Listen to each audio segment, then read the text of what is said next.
Extra कुछ भी कर लो, पर सेंस कौन सा आ रहा है, यहाँ तक की। अब यहाँ तक की सेंस का क्या मतलब है, यहाँ तो इसका क्या बनेगा, एक तो स्टार्ट में यूज होगा, और ये जो सेंटेंस आप तभी बोलोगे ना इसके पहले कोई सेंटेंस होगा, क्योंकि हम सेंटेंस है ये वाला, ये डिपेंडेंट सेंटेंस है, इस पे डिपेंड कर रहा है, इसके बाद आ रहा है, इसलिए इसके लिए कोई स्पेशल अलग से नहीं, जो टू का लगेगा वो इसका लगेगा। टू और ये दोनों भाई भाई हो गए।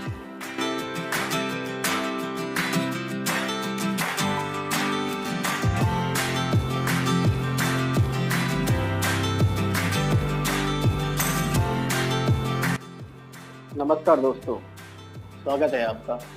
तो आज हम डिस्कस करेंगे कि दी के कॉन्टेक्स्ट में इंग्लिश में कौन सा वर्ड और कौन सी लोकेशन पे हमको सेंटेंस में यूज करना है।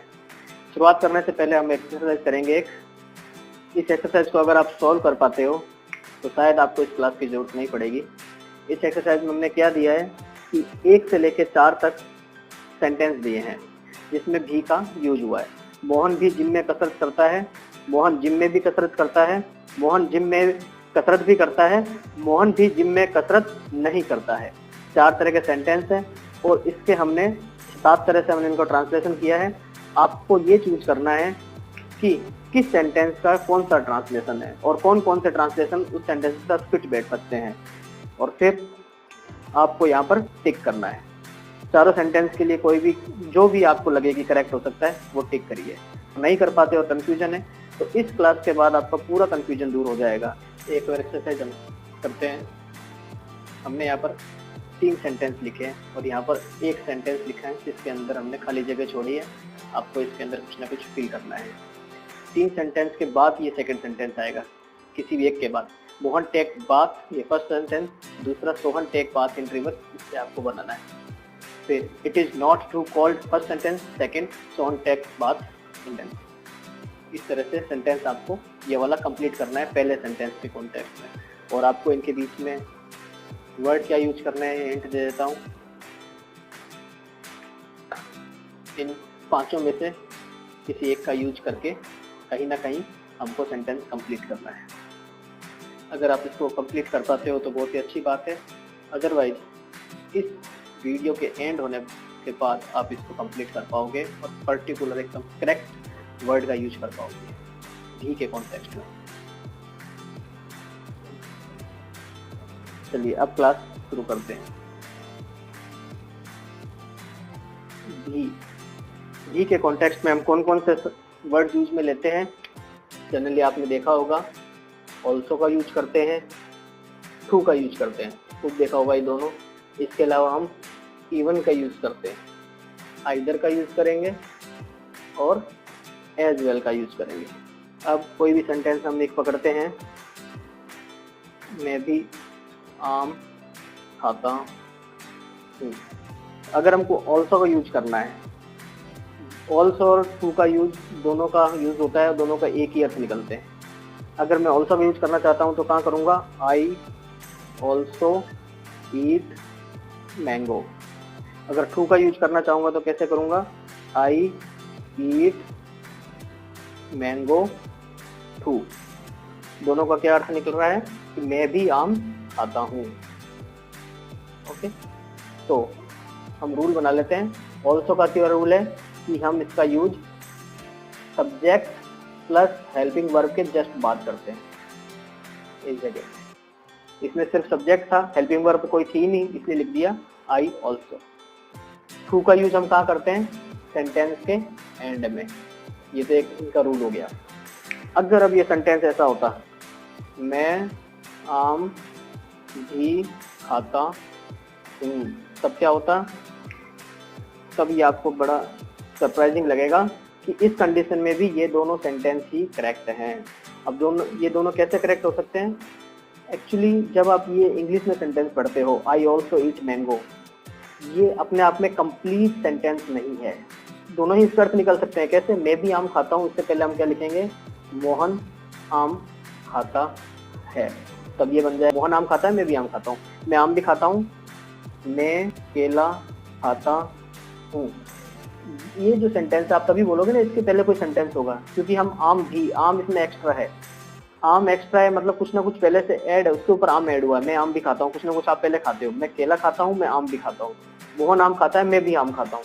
तो ये जो सेंटेंस है ये वाला, ये डिपेंडेंट सेंटेंस है, इस पे डिपेंड कर रहा है, इसके बाद आ रहा है। इसलिए इसका इंग्लिश में अनुवाद करेंगे जैसा भी होगा, उसके बाद हम दोनों ही तरह के सेंटेंस में एक ही सेंटेंस बनाएंगे। आई ऑल्सो ईट मैंगो या फिर आई ईट मैंगो टू। अगर मैं यहाँ लिखता मैं आम खाता ही हूँ, तब क्या करते हम, तब भी हम ये ही इंग्लिश में ट्रांसलेट करते सेम, ऐसा कि ऐसा। क्यों? क्योंकि इसके पहला जो सेंटेंस है वो चेंज होता है। वो कहता मैं आम खाता भी हूँ, मैं आम का शेक पीता हूँ और मैं आम खाता भी हूँ, तब भी यही होता। हम इसकी इंग्लिश चेंज करते, इन तीनों सेंटेंस की इंग्लिश चेंज करते, लेकिन इन सेंटेंस की इंग्लिश में कोई डिफरेंस नहीं आएगा। ये आपको याद रखना है। यही इसके अंदर एक ट्रिक है। जब किसी को कंफ्यूज किया जा सकता है कि हमने 3 अलग अलग तरह के सेंटेंस बनाए, पर इंग्लिश में अनुवाद आप सोच रहे होंगे आल्सो मैं एंड में लगा दूं, टू पहले लगा दूं, नहीं चलता।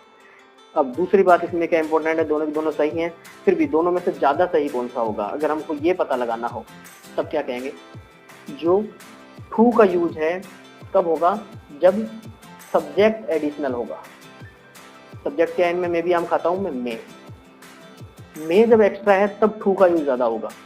मैं भी आम खाता हूँ, आई ईट मैंगो टू। अगर दोनों में से कोई एक करेक्ट करना पड़े आपको, तो आप कौन सा करेक्ट करोगे, सब्जेक्ट एक्स्ट्रा होने पर ये वाला, और ऑब्जेक्ट एक्स्ट्रा होने पर आप कौन सा करेक्ट करोगे, जिसमें ऑल्सो है।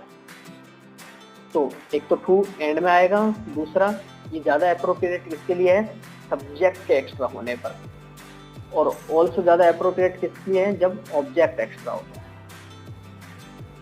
और एग्जाम्पल कर लेते हैं ऑल्सो और टू के लिए, जिसमें हेल्पिंग वर्ब हो। हाँ, मैं भी ऑफिस जा रहा था, I was subject helping verb also going to office. और क्या बन सकता है, टू तो एंड में आएगा, कोई कॉम्प्लिकेटेड है ही नहीं। I was going to office too. अगर यहाँ पर ये होता है मैं ऑफिस भी जा रहा था, तब भी यही सेंटेंस बनना है, मैं ऑफिस भी जा रहा था या मैं ऑफिस जा भी रहा था। तीनों ही तरह के भी अलग अलग पोजीशन पे आए हैं, अलग अलग चीज को डिनोट कर रहे हैं। जैसे इसमें सब्जेक्ट एक्स्ट्रा था, इस वाले में ऑब्जेक्ट एक्स्ट्रा है, इस वाले में वर्ब एक्स्ट्रा है, तो भी ऑल्सो और भी का वही यूज होता है। तो इसके लिए ये 2 रूल्स आप याद रख लीजिए। तीसरा रूल इन दोनों के लिए हम क्या बनाएंगे, अगर मैं सेंटेंस बोलता, इनमें करते हैं मैं भी आम नहीं खाता हूँ, नहीं खाता हूँ, तब मैं भी आम नहीं खाता हूँ, तब आल्सो और टू का यूज नहीं होगा। नहीं के लिए नहीं होगा, ये याद रखना है। नेगेटिव सेंटेंस के लिए नहीं होगा। नेगेटिव सेंटेंस के लिए हम क्या करेंगे, नेगेटिव सेंटेंस के लिए हम सीधा सीधा आइदर वर्ड का यूज करते हैं सेंटेंस के एंड में। ये बहुत सिंपल है और ये यूज होता है ओनली नेगेटिव सेंटेंस के एंड। मैं भी आम नहीं खाता हूँ, इसका हम ट्रांसलेट करेंगे I do not eat mango other. मैं भी आम नहीं खाता हूँ। अगर मैं बोलता मैं आम भी नहीं खाता हूँ, तब भी यही। मैं आम खाता भी नहीं हूँ, तब भी यही, तीनों ही कंडीशन में। तो आइदर के लिए ये 2 ही रूल है, सेंटेंस के एंड में और ओनली नेगेटिव सेंटेंस के अंदर। तो अभी तक हमने 3 वर्ड्स को कवर कर लिया है, ऑल्सो, टू और आइदर। अब मैं इसको साफ करता हूँ और इवन और एज वेल की ओर बात कर लेते हैं। चलो, सेंटेंस वही, मैं भी आम खाता हूँ। एज वेल की बात करते हैं, एज वेल जस्ट किसके बराबर है, टू के। कुछ ज्यादा नहीं सोचना, एंड में जोड़ देना है आई ईट मैंगो एज वेल। जिसके लिए कोई स्पेशल अलग से नियम नहीं, जो टू का लगेगा वो इसका लगेगा। टू और ये दोनों भाई भाई हो गए। अब बचता है हमारे पास इवन। इवन भी कुछ भी के कॉन्टेक्स्ट में आएगा, पर भी कैसा, यहाँ तक की और फिर सेंटेंस के बीच में कहीं ना कहीं भी। किसी सेंटेंस के एंड शुरू में अगर आपको इसका सेंस आता है यहाँ तक की वर्ड का, जैसे यहाँ तक कि मैं भी आम खाता हूँ। यहाँ तक कि मैं आम भी खाता हूँ। एक्स्ट्रा कुछ भी कर लो, पर सेंस कौन सा आ रहा है? यहाँ तक की। अब यहाँ तक की सेंस का क्या मतलब है? यहाँ तक की सेंस का इसका अर्थ यही हो रहा है कि ये सरप्राइजिंग है समथिंग। यहाँ तक कि मैं भी आम खाता हूँ, मतलब आम मैं नहीं खाता जनरली, मतलब आपको लगता है या किसी को लगता है कि मैं आम नहीं खाता हूँ, तब आप बोल रहे हो यहाँ तक कि मैं भी आम खाता हूँ। अगर मैं बोल रहा हूँ दैट मीन्स मैं जनरली नहीं खाता हूँ पर मैं भी खा रहा हूँ। सरप्राइजिंगली यहाँ तक की वर्ड जब शुरू में आ जाता है किसी भी सेंटेंस के अंदर, मतलब सरप्राइजिंगली एक्स्ट्रा होता है, सरप्राइजिंगली एक्स्ट्रा होगा, तब हम इवन वर्ड का यूज करेंगे। और वो कहाँ करेंगे? सेंटेंस के स्टार्ट में। यहाँ मैं भी आम खाता हूँ और मैं बोलूँ यहाँ तक कि मैं भी आम खाता हूँ, तब हम क्या लिखेंगे? Even I eat mango. कुछ नहीं, सेंटेंस के शुरू में इसका यूज करेंगे। तो इसका क्या बनेगा? एक तो स्टार्ट में यूज होगा और सरप्राइजिंगली भी हो, तब कोई आश्चर्य हो तब भी होगा, तब इसका यूज होगा। दूसरा, ये पॉजिटिव और नेगेटिव दोनों तरह के सेंटेंस में काम आ सकता है, बट सरप्राइजिंग होना चाहिए तब। इस तरह से भी के कॉन्टेक्स्ट में आप आल्सो, टू, इवन, आइदर और एज वेल का यूज करते हो। एक सेकंड में फटाक से रिवाइज करते हैं इनके रूल्स को, और फिर जो हमने शुरू में एक्सरसाइज छोड़ी थी उसको कंप्लीट करेंगे। ऑल्सो का यूज सब्जेक्ट फिर हेल्पिंग वर्ब उसके बाद, और फिर टू का यूज सेंटेंस के एंड में, इवन का यूज सेंटेंस के स्टार्ट में, इन दोनों का यूज सिर्फ पॉजिटिव सेंटेंस में, इवन का यूज पॉजिटिव और नेगेटिव के सेंटेंस में, और आइदर का यूज नेगेटिव सेंटेंस के एंड में जब भी आ रहा हो, भी कहीं पर भी आ रहा हो, ये हमको नहीं सोचना है। और एज वेल का use just like too, too की तरह ही एज वेल का यूज हो जाएगा, जहां पर टू होगा वहां पर एज वेल भी आ सकता है। चलिए अब हम वो एक्सरसाइज कंप्लीट करते हैं। अब ये क्वेश्चन हम सॉल्व कर लेते हैं। क्लास हमारी पूरी कंप्लीट हो चुकी है। अब देखिए आपको कौन कौन सा किस चीज़ के लिए करेक्ट लगता है। मोहन भी जिम में कसरत करता है। बताई दिए आपको कि कोई भी सेंटेंस इंडिपेंडेंट नहीं है, डिपेंड कर रहा है इसके प्रीवियस स्टेटमेंट पर। मोहन भी जिम में कसरत करता है, मोहन इसमें एक्स्ट्रा है। मोहन जिम में भी कसरत करता है, इसमें जिम एक्स्ट्रा है। मोहन जिम में कसरत भी करता है, इसमें कसरत एक्स्ट्रा है। और मोहन भी जिम में कसरत नहीं करता है, इसमें मोहन एक्स्ट्रा है और नेगेटिव सेंस में है। ये सभी में कुछ ना कुछ एक्स्ट्रा है और इसके पहले वाले सेंटेंस भी डिपेंड करता है। इसलिए इसका इंग्लिश ट्रांसलेशन करते वक्त हमको भी की लोकेशन से कोई मतलब नहीं है, वो जहाँ जैसे आएगी वैसे आएगी। तो नंबर 1 सेंटेंस के लिए आल्सो का अगर यूज करना है तो हम कहाँ करेंगे? सब्जेक्ट और हेल्पिंग वर्ब के बाद। इसमें हेल्पिंग वर्ब नहीं है, इसमें सब्जेक्ट के बाद, तो ए करेक्ट आ जाता है इसका। फिर Mohan exercise in gym too, अगर हमको टू का यूज करना है तो सेंटेंस के एंड में, तो ये करेक्ट हो जाता है बी पहले के लिए। C Mohan does not exercise, ये तो नेगेटिव में आएगा ही नहीं। Mohan exercise in gym also, नहीं, ऑल्सो का यूज एंड में नहीं होता है, ठीक है। Mohan too exercise in, too का यूज बीच में नहीं होता है। बीच में हम यूज कर सकते हैं अगर हम यहाँ कोमा लगाएं, तो Mohan too exercise in gym, तब ये सेंटेंस ई करेक्ट हो जाता है। Even Mohan does not exercise negative है, Mohan does not exercise in gym either, ये भी नेगेटिव है। सेकंड के लिए, सबके लिए देखा जाए तो जितने भी पॉजिटिव सेंटेंस हैं सबके लिए ए और बी करेक्ट होगा। हमें कोई मतलब नहीं कि एक्स्ट्रा क्या है, एक्स्ट्रा इसके पहले वाले सेंटेंस में डिपेंड करता है। इंग्लिश में ट्रांसलेशन करते वक्त ऑल्सो और टू का यूज करना है बस हमें, वो अपने आप प्रीवियस सेंटेंस से हमको पता चल जाएगा कि वो किसके बारे में बात कर रहा है, कोई फर्क नहीं पड़ता है। फिर मोहन भी जिम में कसरत नहीं करता है, ये नेगेटिव सेंटेंस है। नेगेटिव सेंटेंस के लिए हमने क्या बताया था? आइदर का यूज होता है, वो भी सेंटेंस के एंड में। जी करेक्ट है, फोर्थ के लिए जी। और इवन का भी यूज हम कर सकते हैं, और इवन का यूज जनरली कहाँ होता है? जब हमको कोई सरप्राइजिंग एक्स्ट्रा हो, कि सपोज करो कि जिम में एक ऐसी प्रॉब्लम है जिसकी वजह से मोहन एक ऐसा बंदा जो कि कहीं पर भी एक्सरसाइज कर सकता है और वो भी नहीं कर रहा है क्योंकि जिम में कोई प्रॉब्लम है, तो वो सरप्राइजिंग है कि जिम में नहीं कर रहा है, तो मोहन भी जिम में कसरत नहीं करता है। इसके आगे हम क्या वर्ड जोड़ सकते हैं? यहाँ तक कि मोहन भी जिम में एक्सरसाइज नहीं करता है, तब इवन आ जाएगा एफ।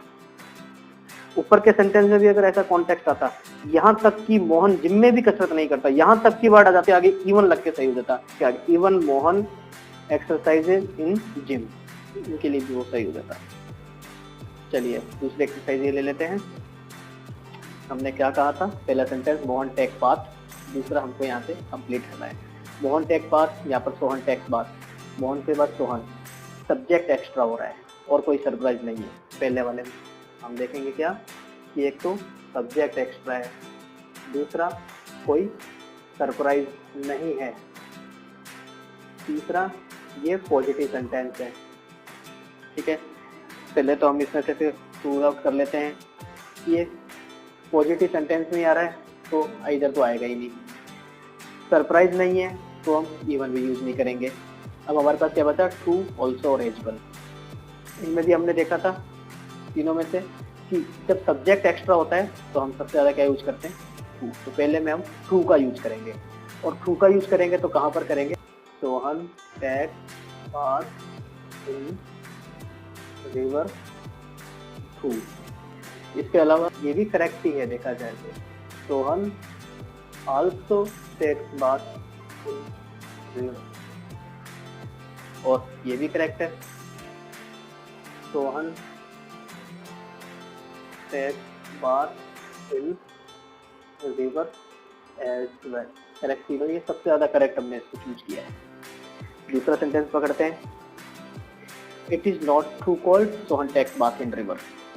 यहाँ पर हम क्या बता रहे हैं, हिंदी में ट्रांसलेट करें तो इतनी ज्यादा ठंड नहीं है, यहाँ तक कि सोहन भी नदी में नहाता है। इतनी ज्यादा ठंड नहीं है, यहाँ तक कि सोहन भी नदी में नहाता है, मतलब सोहन ऐसा इसको बहुत ठंड लगती है लेकिन वो भी नहा पा रहा है ठंड में, बहुत ज्यादा ठंड नहीं है। इसमें सरप्राइज वाला भाव आ रहा है, तो बी में हमारे पास क्या आ रहा है, एक तो सरप्राइज है, तो सरप्राइज में हम क्या यूज करेंगे, इवन।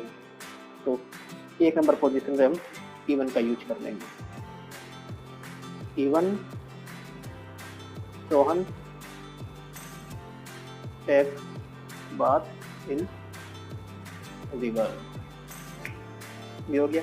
सी की बात करते हैं, सी में क्या है, Sohan takes bath in pond, Sohan takes bath in river. यहाँ पर क्या एक्स्ट्रा है, रिवर एक्स्ट्रा है, पॉन्ड में नहाता था, नदी में भी नहा रहा है, ऑब्जेक्ट एक्स्ट्रा है। दूसरी बात क्या है, इसमें कोई सरप्राइज नहीं है, इसी की तरह ऑब्जेक्ट एक्स्ट्रा है, कोई सरप्राइज नहीं है, और सेंटेंस भी पॉजिटिव है। अगेन इधर का कोई यूज नहीं होगा, सरप्राइज नहीं है तो इवन का यूज नहीं होगा, इन तीनों का ही यूज हो सकता है। इन तीनों में से यूज सबसे ज्यादा किसका होगा, टू का यूज नहीं करेंगे क्योंकि सब्जेक्ट एक्स्ट्रा नहीं है, हम यूज करेंगे ऑल्सो का या एज वेल का। अदरवाइज वैसे तीनों ही सही है, तो इन सी के लिए हम क्या कर लेंगे, ये वाला ऑल्सो वाला सेंटेंस को करेक्ट कर लेंगे। हालांकि ये भी करेक्ट है और ये भी करेक्ट है, आपको चूज करना पड़ता है तब ये वाला करोगे। इस तरह से आके भी इंग्लिश के अंदर जो भी कंफ्यूजिंग टर्म्स आती है, जैसे कि सी, लुक, वॉच, तीनों का मतलब तो देखना ही निकलता है, लेकिन फिर भी क्या छोटे छोटे अंतर है, डिफरेंस है, वो आगे हम डिस्कस करते रहेंगे। आप हमारे चैनल पर बने रहिए, चैनल को सब्सक्राइब करिए। कुछ जो समझ में नहीं आता या कुछ कहना चाहते हैं, कुछ गलती हो गई है तो उसको आप कमेंट में लिख के बताइए। Thank you.